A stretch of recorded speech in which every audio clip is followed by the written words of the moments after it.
Welcome back to Healthy Mind, Healthy Life, the space where we slow down for the conversations that quietly matter. I am Archita, and today I am joined by Dr. Carla Caturia, an elite peak performance coach, former school administrator, and the founder of the House of Rice, who has spent more than 2 decades helping high achieving families move from performance pressure to something far more sustainable. In this conversation, we are going to unpack the high achievers trap, why straight A's don't equal self trust, how the perfect kid illusion silently sets up future burnout, and what real identity based confidence actually looks like in everyday life. So, Dr. Carla, welcome to this conversation. Welcome to the show. I'm so glad that you're here today. Yes, thank you so much for having me, and I really appreciate your time. I'm excited about this. Yeah, and I think this conversation is going to help a lot of listeners out there as well.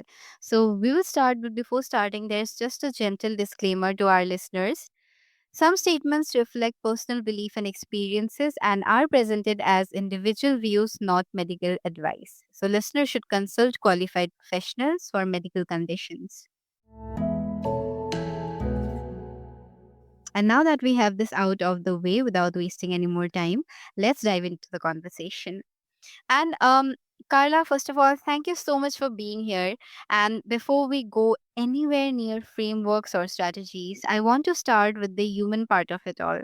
So when you look back at the version of yourself at 14, the straight A student, the varsity athlete, the one who looked like she had everything together, what's the one thing you wish someone had quietly said to you back then?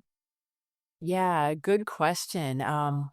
I feel like at that time, I probably wasn't listening to what anyone was saying. Yet, if there was that person that could have got through to me, I think the best thing would have been to kind of show me what I looked like at that time. And by that, I mean, I saw a video of myself very upset and crying and, just having a meltdown at one point in my adult life.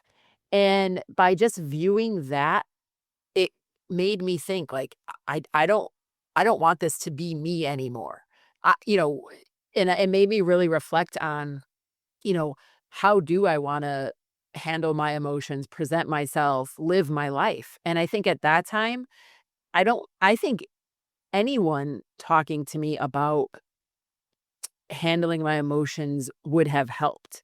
I think that a lot of people didn't know about it, and those that did know about it didn't know the right things to say. So maybe um, the statement could have been something as simple as, you know, are you feeling powerful or are you happy?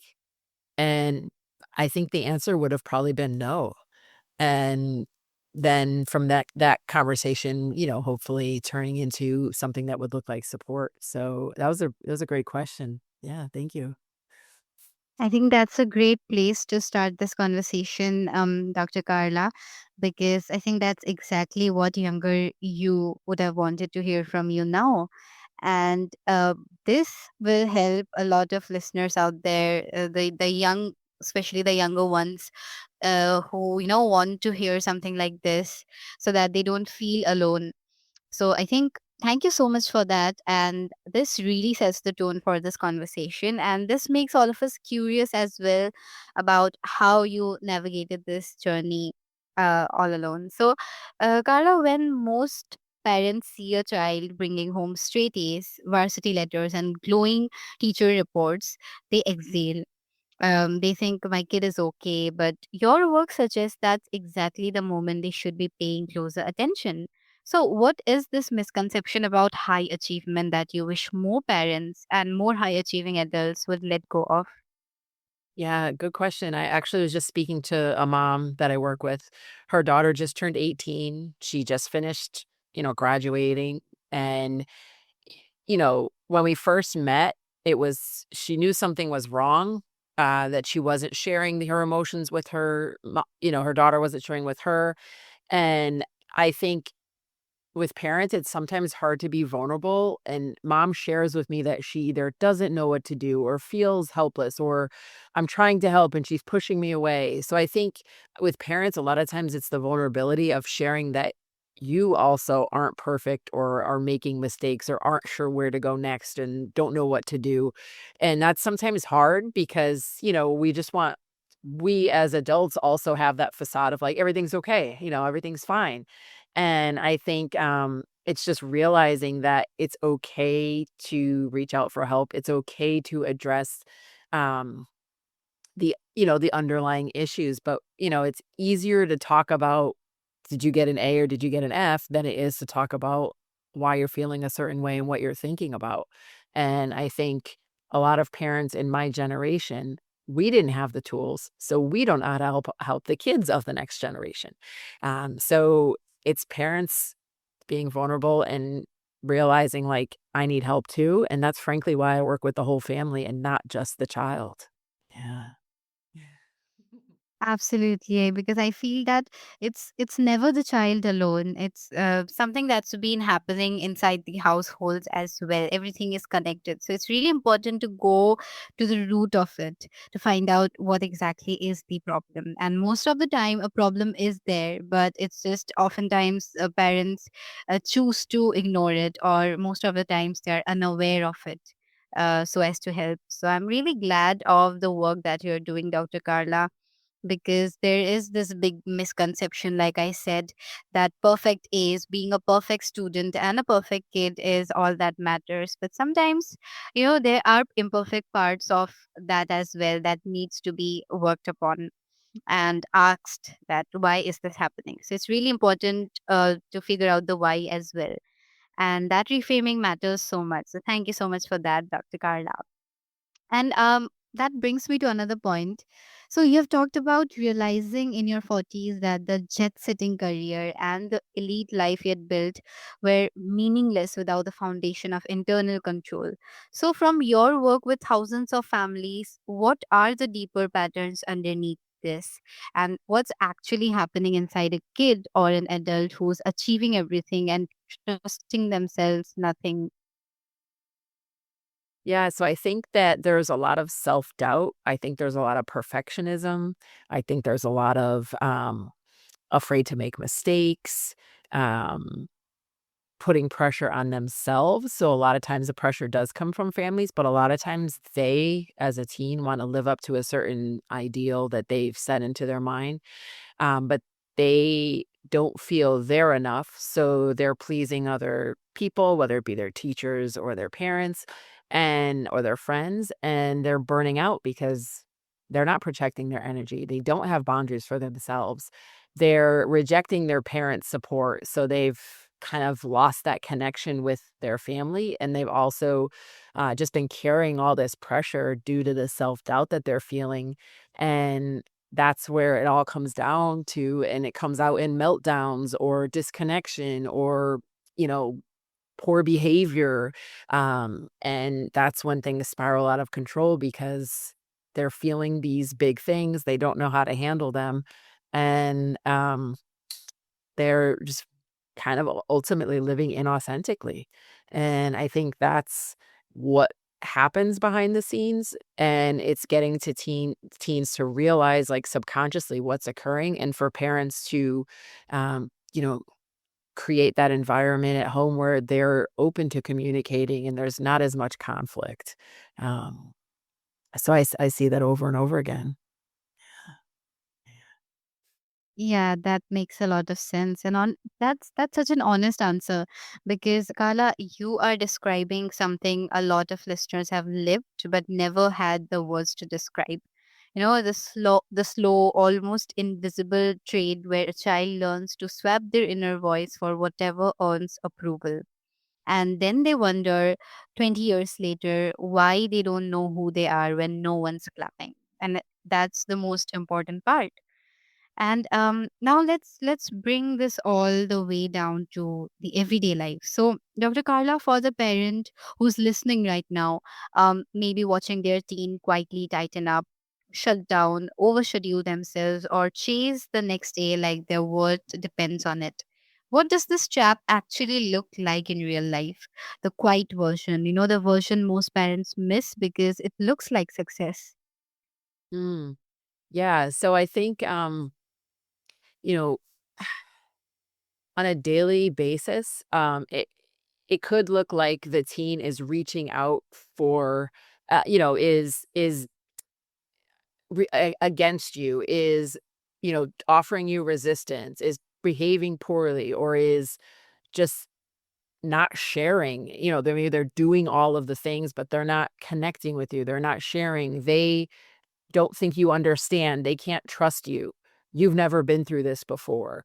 And the teen feels more and more alone, and the parent feels more and more helpless. And I think that's where there's a lot of disconnect. And on a daily basis, I think, you know, that just looks like people living together, and it's you kind of almost get into being roommates, like driving each other places and, you know, not truly connecting, but it's a discussion about a problem, or it's mom driving kids somewhere, and there's everyone's on their phone, or everyone's involved in their schedule or their homework and their work, and life gets busy, but at what cost? And so what is this amount of busyness and kind of not addressing root issues and just kind of going with the societal norms of GPA and college and all of that? What is this costing their families? So on a day-to-day basis, it doesn't have to be that you're having, an argument every day and there's a big blowout, but it could be, like you said earlier, just like these quiet um situations and full of disconnect. So it's really for parents to shift into how do we as a family want to function, really? And what are your values for your family? Not what colleges do we want to go to and how do we want to look, what soccer team do we want to play on, but like the values of our family. And maybe that's traditional school, maybe that's not traditional school. Maybe that's a hands-on type college, maybe it's a traditional college, but what's gonna work for your family? Yeah. Absolutely. And I think you couldn't have put it in a better way, Dr. Carla, because I think it also differs from family to family, and they have to figure out what they stand for, what are their values, just like you said. And that distinction is so important because I believe that most parents aren't missing this out of carelessness. They're missing it because the warning signs are dressed up as achievements. So you've just given them a way to see what they couldn't see before, and that changes a lot of things for these families. So thank you so much for that, Dr. Carla. And also, you've said that your work moves beyond talk therapy into identity based confidence and emotional regulation. So, I want to ask you the practical version.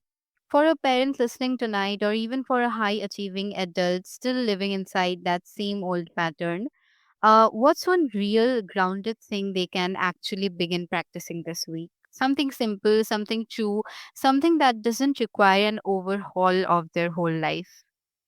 Mhm. Yeah, I think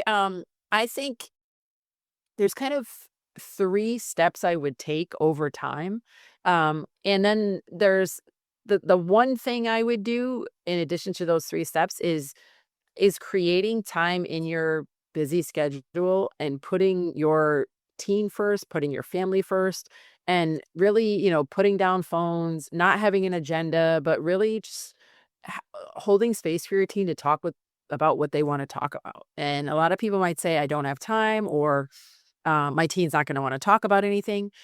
Well, if you focus the conversation on what's wrong and the problems, then that's what's gonna be the conversation will be about. But if you focus that conversation on, maybe some wins you had this week, maybe it could be a problem that they're trying to overcome. Maybe and this is the key too, is as a parent being vulnerable and sharing maybe something that you've overcome recently and how you did that, and that allows for your teen to realize, like, you're human, you understand it, you get it, and they can learn from you modeling. And I think along with that, parents have to regulate themselves first and really listen to their teens to connect to them. That's step 1. Step 2 is really seeing them where you want them to be. So not about the pressure, not that doesn't the pressure and the motivation, you're not gonna motivate someone else. But it's if you see them as the teen that's more conscientious or more open or more caring or you fill in the blank, then they start to fill in that identity and become that person you see them that they have the potential to become. And third, it's really allowing your teen to have autonomy. Give them choices, give them with boundaries, give them responsibility because the more you control them, the less confidence they have and it just destroys their confidence because they don't feel they have freedom, autonomy, or choice. So that's what I would share with parents. Yeah. That is a great advice, Dr. Carla, because you're not asking anyone to change everything overnight. You're just asking them to take the first step and to take it one day at a time. And I think that is the most important part. And that also helps, parents bond with their children, their teenagers especially, which is like super important, especially in this generation. That's such an tender answer, because you're also reminding us that confidence doesn't arrive fully formed. It grows quietly in the space between who we have been performing as and who we actually are. And it's really important to remind ourselves who we truly are and what do we want. And thank you so much, Dr. Carl. I think this conversation has truly been a gift and an eye opener for a lot of listeners out there. So before we close, uh, just one last question for you. For the listener who's quietly recognizing themselves in this conversation, maybe the high achieving teen who has no idea why they feel so heavy, maybe the adult who built the dream life and still doesn't trust themselves, maybe the parent realizing their kid is silently carrying what they once carried. What would you want them to hear from you tonight? Yeah, I would love for them to, just realize that they're not alone or different than anyone else, and they don't have a something wrong with them. There is nothing wrong with them. They're human. They're like everyone else, and that they can become whomever they want to become. So in a nutshell, they can thrive and be happy and celebrate themselves and still achieve and do all the activities that they want to do. It just takes some work and nothing comes just overnight, but they can do it. Yeah. Yeah, that's a really important reminder. They can do it, and that is so reassuring. So, thank you so much for sharing that, Dr. Carla. This is a great way to close tonight's episode. But if there's something that I can take away from this conversation, it's that straight A's can teach a kid how to perform, but they cannot teach a kid how to trust themselves. And until we make space for the second one, the first one will always come at a cost. So, Dr. Carla, before we let you go, I'd love for our listeners to be able to find you, learn more about the House of Rice, and continue working with your frameworks beyond this conversation. So, where is the best place for them to connect with you? Yeah, thank you. I would say, following me on Instagram, social media is a good place to connect. I offer a lot of information and tips and strategies. And I also am currently having conversations with parents because though there's a lot of information I'm sharing, I really want to better understand what they're navigating.